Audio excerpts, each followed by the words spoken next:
Hello there, and welcome to the Huddlecast. This is Pastor Matt. This is Pastor Mark.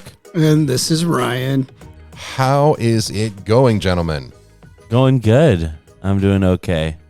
I think I'm doing well today. I mean, in this moment, anyways. So yeah, we have a special occasion that we are Huddlecasting about today. We have moved Mark out of the corner. He's actually not only in frame, but he is sitting in one of the comfy chairs. These chairs are so nice. I understand why you guys sit in them. he is incredibly I understand excited. Now.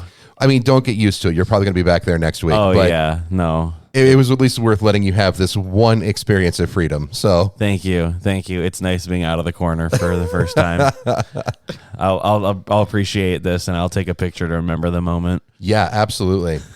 So, hey, I wanted to start off with maybe the largest news of things that have happened over the weekend.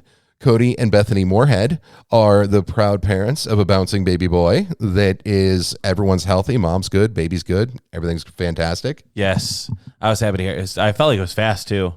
I was like, oh, like I know I've never experienced the Labor? walking Yeah. labor. You probably never will experience labor, Mark. But I'm really glad it went well, and it was a nice, healthy, easy pregnancy or birth for the baby. Yeah. So, and both grandparents got to be up there and visit with the baby and everything like that. And then if you've been watching Facebook, you've probably gotten to see a few pictures now. So we're going to continue to let them have their stories. So we're not revealing the name or anything like that on here. That was a request from them to be able to bring that up. So if you are looking for those details and information, we would absolutely direct you to Bethany and Cody's Facebook pages, because that's going to be the place where you get to know all of those details, and hopefully we will all get the opportunity to meet the baby soon. So yeah, very cool news for them. Very excited. So Kyle was suffering for the Lord in Florida this week, and Cody was on his way to Ann Arbor this week. So it was a different experience at the Brooklyn campus for some of you, where you had me in for the sermon. That was really weird. Did you fix whatever that was? sorry, I was trying to get my headphones louder, and I turned yours up on accident. My bad. So this week we talked about the idea of great expectations at the Brooklyn campus, and we were trying to kind of figure out what the expectations are that we have in our lives and how that plays out, because we all recognize that we have these ideals that are set in our mind of what it's going to be, what that perfect scenario, that dream picture, that perfect career, that perfect, life. And then when that doesn't hit, we end up with these expectations that fall short of whatever that is, where we sometimes end up settling. And so I talked this week about how God has more for you than even what your best ideals ever were. And in the midst of that, I wanted to kind of ask you guys, to kick things off a little bit, what are some things that you had hoped for in life that God has since surpassed that ideal or that expectation whenever you were willing to surrender something to him? We'll start with Mark. I know I was actually talking about it at youth group the other night, kind of. I was going to be a music teacher when I was going to college, and I think I would have had the most entertaining and interesting music class that you could experience. Now, would it be productive and effective? I don't know the answer to that question, but you would not be bored in mine. But I had a good conversation with a buddy of mine, because I was wrestling with, because my faith is a huge deal. It was, especially at that point in time, that was when I was like kicking it into, yeah, this is important, and I want to know how to use it and be faithful with what God has given me and use it well. And so I was really wrestling with it. And a buddy of mine, he's like, well, think about this. If you could only have music, because music is a big deal. I love music. I was studying it, and I was wrestling with faith and music. He's like, if you could only have one, which one would you keep? I'm like, my faith? I was like, I'd never touch an instrument again if it meant compromising my faith. I'd never sing a song. I'd never hum a note. I wouldn't want to mess with that at all. And so that kind of threw that whole plan of being a music teacher out the window, because I kind of felt that conviction of, this is not really what God has planned for me. And I can see that, because I had all these expectations and dreams and hopes. I was like, yeah, I'll do like band, and I'll do choir, and I'll do all this cool stuff. And that kind of switched up on its head, and I'm glad it did. I'm glad I had the opportunities I had, and that God put the people in my path to have what I want. But it was definitely a moment of, oh, okay, this is probably not what God has intended for me, and I need to assess this. So that one was one of the biggest pivotal ones where I took what I had and I tried to be faithful with it, and I tried to follow where the Holy Spirit was like leaning into me on. So. And the cool thing is now, if you look at what you're doing for the church, you kind of have both. Yeah. I mean, God has not only taken your love of music and the way kind of you enjoy sharing that with the teens and the youth and stuff like that, where you're able to teach it, but you had kind of surrendered this one thing off to God. And then God turned around and it's like, okay, so I've got this plan for you where you're going to do the work that I have for you, but because you like this, here, you can have that too. Right. Because sometimes sacrificing doesn't mean getting rid of. Yeah, exactly. Like, I was talking with the youth students about that. I was like, sacrifice does not always mean it's gone forever or that you have to throw it out and burn it. It means you're taking it, you're going, God, this is the thing I have. What do you want me to do with it? Yes. Do you want me to use it? Do you want me to get rid of it? I used Abraham and Isaac as the example where Abraham was faithful with Isaac. And I'm like, he waited 60 years to have a son. I'm like, y'all, we can't even wait like a day for our Amazon packages to get here. Like, can you imagine waiting 60 years? And then he's like, all right, here you go. Sacrifice him. And Abraham just is faithful. And then he doesn't have to because God provides the goat in place. But it's that, like, I can't imagine, like, you waited all that time and you're finally like, all right. And God's like, all right, do this. You're like, can we, like, reassess? Can I veto? Like, what is like, he was faithful. And like, I was like, yeah, like, take what you have, take those expectations, take the things you're given and size them up to what God wants and be at peace with whatever. I'm like, if anything's going to get in the way of your faith, that's something that you should be very careful with. Yeah. If there's anything you're like, I don't know if, like, I'm cool with all the other stuff and getting rid of all the other things, but if I have to do this, I don't know. Like, one example I remember is when I was in middle school, I loved video games. So I was like, I want to follow God, but if I had to get rid of my PlayStation, I don't know if I would want to do that. Like, because I was a kid who it was something I was selfish about. It was something I was too worried. Where if the expectation would have shifted, I would have not been in the right headspace that God had planned for me. Yeah. So, Ryan, how about you? Oh, I got all kinds of things to say about this. I think that in my mind, how I often try to take the word, how I think nowadays, the language I use for expectation, I try to change that and add a little nuance to it. And I see it more as like an intention, right? When I look at it as expectations as intentions, if I'm God focused, if I'm keeping my eyes on God, then I see him more as intentions. Like, hey, God, I intend to do this. And God's like, that's great. This is what I have for you. Because I think without God if I'm not God focused, if I'm not trying to walk that narrow road, my expectations are just resentments and hiding, right? Just resentments and waiting. If I have looked out in the world and I said, oh, I have to have it this way, or I'm not going to be happy, then I'm setting myself up to fail. It's true. And I think about, as you were kind of talking, I kind of thought, I was like, yeah, I can remember a time where I had some serious expectations. And because when me and Tara first got married, we were like, oh, we're gonna have a big family, and we're gonna have a lot of kids. This is gonna be great. And we tried for 2 years, and we had no luck. And we went to a doctor, and they did tests, and they said, yeah, you'll never have your own kids. Wow. And we were devastated. And I can remember sitting in our old house, the two of us just sitting there in the kitchen, just crying together and like grieving this perceived loss, this perceived expectation.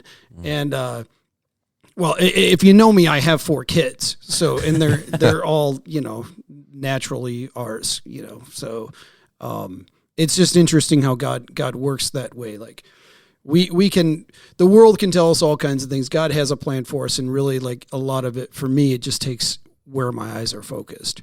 And in life, that's why I work really hard. We talk about this all the time. Like, I don't think I have a superpower in anything other than I just try really hard just to keep looking back at God, keep remembering to remember, because when I do, those expectations, my expectations, become more in line with God's expectations. Does that make sense? Yeah, absolutely. And I mean, kind of to speak into the whole kids thing, before Caleb was born, that was an issue that I'd had with my wife then, that we were struggling with the fact that it wasn't happening and it wasn't happening and it wasn't happening. And I was, for some of you, this, some of you maybe don't, but I've been friends with Kyle and Patty and Cody for years and years and years. And Carrick hadn't been born yet. He hadn't been conceived yet. And so Kyle and Patty both knew how hard my wife and I had been trying, and we were hoping to have a child. And, we had gone through a couple of miscarriages. Like it was a rough time. It was really hard. And then, on the tails of that expectation of wanting to be a dad and wanting to have that experience, Kyle came to me at one point and he's like, "Hey, I just wanted to let you know Patty's pregnant." And I kind of wrestled with that a little bit, because it wasn't that I wasn't happy for them, because I was, and I absolutely love them. I love their family. I love Carrick. But, in the moment, in that limited window of time where I kept look at what I perceived was God not giving me a desire of my heart, it consumed me to the point where I couldn't be happy for the thing that was happening with one of my best friends. And I actually went to Kyle later and I'm like, I'm having a really hard time not being super jealous of you right now. This is something that I've been wanting for a long time. And I see that you've got, this great family, all the kids were really young, so it's sometimes what they're still young. Bum. Yeah. Nicely done there, Mark. It's one of those things where you look at those situations. I'm glad you enjoyed that so much, Mark. Thank you for being patient with us interrupting you, man. Sorry. I'm sorry. So I look at situations like that, and I think that there are times where we set ourselves up for failure. We set ourselves up for disappointment, whereas we should be saying, "All right, God, whatever direction you're going to take me today, that's going to be the direction I'm going to go. Whether it's left, right, up, down, whatever that might look like, I'm going to be obedient and humble to that idea of whichever direction you're going to send me, that's the way that I'm supposed to go. That's where I'm supposed to be." But the moment we start letting our humanity start dictate, well, I've got this schedule in my mind of I need to have kids, but I need to be, graduated at this age. I need to be, graduated from college at this age, married by this, kids by this, a grandparent by this, retired by here. We kind of have all these things set in our mind, and all that does is it builds and creates disappointment later on.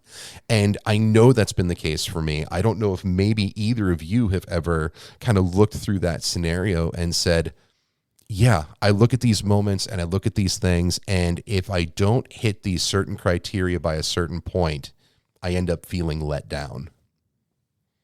Mine is more, I feel like the failure is the thing I wrestle with. Yeah. That's the direction. Because it feels like a weird balance. You should not be without plan, but you should be okay with whatever God's plan is if it changes. Because if you're just aimlessly wandering and not planning for the future, I feel like that's a miss too. So you have to allow for the detours, right? Yes, you should be preparing and planning and strategizing with your life, but being at peace if it changes, if God takes it a different direction than you wanted it to go. Yeah, it's like a balance, right? That's what I think what I hear you say, this is like how I frame this for me is I think, I have to be God-focused, God-centered. I have to constantly be leaning on God and doing all that. But in the same right, God generally doesn't move in my life if I'm covered up in the couch, right, eating nachos, watching football, So if you're going God, reveal to me what to do as you're in that situation where you're just where I'm doing absolutely nothing that is my part, right? I can't just lay in bed and be like, God, get me out of bed. Make me successful and peaceful. I don't want to do anything for it, though. I have to put in that effort, it's balance, in that right? intentionality. Yeah. And so too much is just too much, right? Because we start to think we're God. Yeah, because it's hard to not be frustrated when you do have a plan and it changes. But if it's better than what I could have planned, then I think that's the humbling thing to remember and remind ourselves of is God's is going to be better than whatever I could have planned for anyway. Oh, absolutely. And so absolutely. It might be like confusing or even frustrating if it changes, but taking that moment to be like, no, this is going to be better. Whatever it is, however it is, I should look forward to this and the outcome that's going to happen. The journey might not be fun, but the outcome will be wonderful because God's planning it. Yeah. And that's kind of the hard part about it too, is I had mentioned this in the sermon even, is that we often pray to God and then we never give him the time to respond. Like we send the prayers up, we let them go up in the air, we let them go up, and then I said in the sermon, you fall asleep right after, because that's sometimes been me, where you've got a lot of stuff on your mind. It's the end of the day. It's been a rough day, rough week, whatever the situation is. And you take all these things to God in prayer. And when you've handed them over to him, it's like immediately the snoozing and the snore fest and everything like that starts to happen. And you fall asleep. But if you aren't giving God those moments to interact with the things that you're asking him for, or the advice that you're seeking from him, or the intent or the direction, or any of those sorts of things, how would you ever be able to be given that moment to kind of know where to go?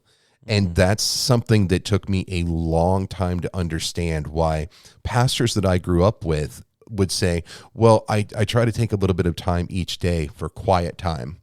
And I had a hard time with that because I'm very ADHD, and in my brain, quiet time doesn't exist. It just, it's a monkey with cymbals just kind of going all the time. And to think that there's a moment where I could just kind of sit and be still at that point in time in my life, I'm like, I can't even fathom that.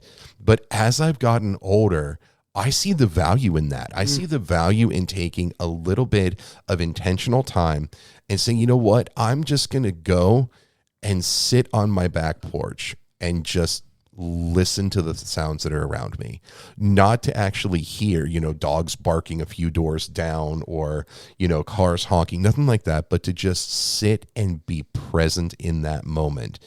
And I love that, especially at the beach. Like, that's my spot. Like, whenever you go to a beach and it's the wind and the water, and there's not a ton of people. It's just the crashing waves. Like, all of that is like my thing, because that's where I feel like I can most focus on the world around me that isn't the hustle and bustle of the crazy. And I think that that's important too, that we kind of take those moments and we take that time. But I do think that comes with age. I don't think that we necessarily understand that when we're young. I would agree. With all of the years that you have under your belt at this point. All of my wisdom. No, I say that because I'm not going to lie. I don't take a lot of moments to just sit and not be occupied with something and focused on something. And like, if you're sitting, you're scrolling. Like, if you're not doing anything, you go to your phone. Yeah.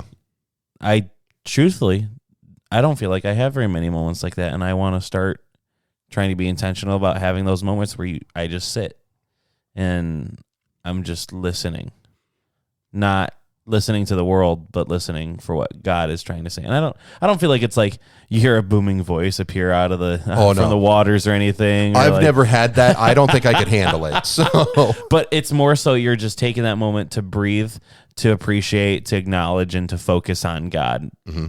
And I want to start doing that. Yeah, I've been doing it pretty much every day for, I don't know, about the last 6 years. Where it's funny because Matt called me yesterday and I was sitting there having my quiet time, and which is funny we're talking about that. But yeah, I take 20 minutes pretty much every day where when my world is quiet, when that happens, and I just sit there and I just sit and I listen. I listen to, you might think I'm crazy, but I listen to the craziness going on in my head, because my brain's always thinking too, like that monkey with that cymbals, right? Like I'm like that highway, like that 405 that's like, 12 lanes wide, and it's just filled with traffic and people are honking and yelling at each other. And like, that's what my brain looks like a lot of the time. So I take that 20 minutes just to sit and let that noise kind of get its moment, and then let it quiet.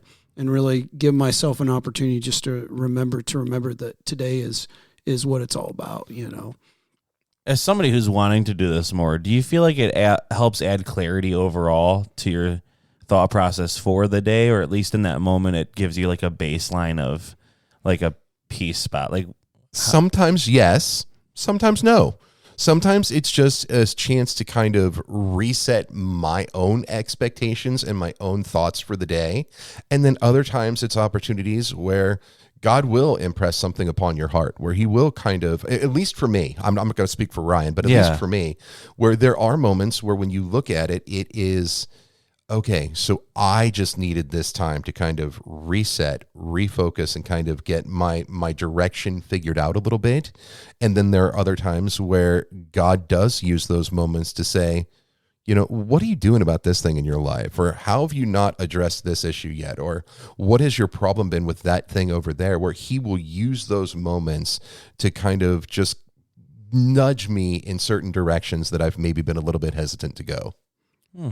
Yeah. I think I'm probably similar to that on that. So I think for me, like, because what I do is I meditate, right? It's 20 minutes of meditation, and I have my own way that I do that. And oftentimes when I sit and everything's quiet, what my mind does is goes, you know, it's like that, like, oh, did I turn the stove off? Like those kind of thoughts, or like, oh, I have that thing coming up in 2 weeks and I didn't call that person. Oh, I need to call that person. Oh, I said this thing, man, I wonder what they thought about it. Maybe they took that the wrong way. I better call Matt back and make sure he thinks that I didn't say that I meant that, you know, like that's what my brain does. And so oftentimes when I meditate, what I actually do, and this might sound quirky or whatever, but whatever, I'm kind of how I am. So, you know, I often imagine like all these problems that are just perceived problems in my head. They're usually not even real ones.